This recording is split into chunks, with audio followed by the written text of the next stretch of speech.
क्या आप जानते हैं कि सत्य के बाद त्रेता युग के बाद द्वापर युग और द्वापर युग के बाद कलयुग ही क्यों आता है? चारों युगों की कुल अवधि 43,20,000, तो कहीं कलयुग का अंत शुरू तो नहीं हो गया? कैसे होगा कलयुग का अंत? भगवान श्री कृष्ण ने बताया चारों युग में भगवान और दैत्य असुर कहाँ रहते हैं। तो अंत तक ये वीडियो देखिएगा, आप बहुत कुछ जानने वाले हैं हमारे सनातन धर्म के बारे में। चलिए बिना वक्त गवाए शुरू करते हैं हमारा ये आज का वीडियो।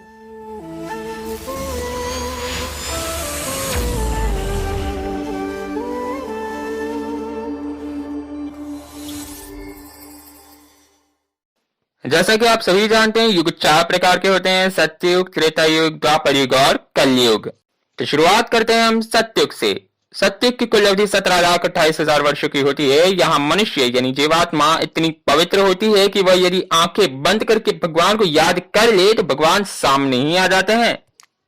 इस युग में पुण्य 100% होता है, यानी अधर्म का कोई स्थान नहीं है। इसलिए सत्ययुग को सबसे बेहतरीन युग कहा जाता है, क्योंकि इस युग में मनुष्य की आयु 1,00,000 वर्ष तक की होती है और मनुष्य का कद यानी हाइट लगभग 32 फीट होता है। इस युग की करेंसी है रत्न और यहाँ के पात्र, इस युग के पात्र बर्तन हैं सोने के। वो सोना जिसे आज खरीदने में अच्छे अच्छे के पसीने छूट जाते हैं। सत्ययुग के लोग उस सोने के पात्र में, बर्तन में खाना खाया करते थे। चलिए अब बात करते हैं त्रेता युग की। तो त्रेता युग की कुल अवधि 12,96,000 होती है, लेकिन इस युग में पुण्य 75% यानी 75% होता है, मतलब अधर्म पाप 25% आ जाता है। इस युग में मनुष्य की आयु 10,000 वर्ष की होती है और उनका कद हाइट 21 फीट तक होती है। इस युग की करेंसी सोना है और पात्र बर्तन चांदी के होते हैं। इस युग में भगवान और असुर एक ही लोक में रहते हैं, जैसे भगवान राम और रावण। द्वापर युग। द्वापर युग की कुल अवधि 8,64,000 वर्ष की होती है। इस युग में धर्म और अधर्म, पाप और पुण्य 50-50% होता है। इस युग में मनुष्य की आयु 1000 वर्षों तक की होती है और उनका कद 11 फीट तक होता है। इस युग की करेंसी चांदी है और पात्र तांबा।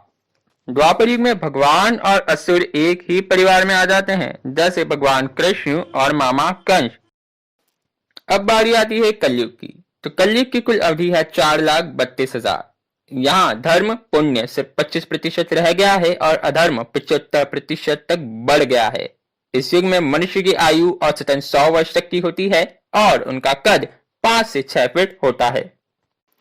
कलयुग की करेंसी लोहा है और पात्र मिट्टी के होते हैं। यहाँ इस कलयुग में, इस युग में भगवान और असुर एक ही शरीर में आ जाते हैं। कब मनुष्य में देवताओं की प्रवृत्ति आ जाए और कब मनुष्य में असुरों की प्रवृत्ति आ जाए, कुछ कहा नहीं जा सकता। और दोस्तों, रही बात कलयुग के अंत की, तो थोड़ा इंतजार कीजिए, क्योंकि कलयुग को तो अभी सिर्फ 5,000 वर्ष ही बीते हैं, यानी कुल 4,27,000 वर्ष अभी कलयुग के अंत में बाकी है। अब स्वयं विचार कीजिएगा, कलयुग जहां सिर्फ 25% पुण्य रह गया है, बाकी प्रतिशत पाप है, तो इस युग में आपका उद्धार कैसे होगा? क्या अब भी आप जन्मों जन्मों तक इसी संसार में भटकते रहेंगे, बंधनों से आजाद नहीं होंगे? यदि होना चाहते हैं तो मेरे साथ प्रेम से कहिए, हरे कृष्णा कृष्णा कृष्णा हरे हरे, हरे रामो रामो राम हरे हरे।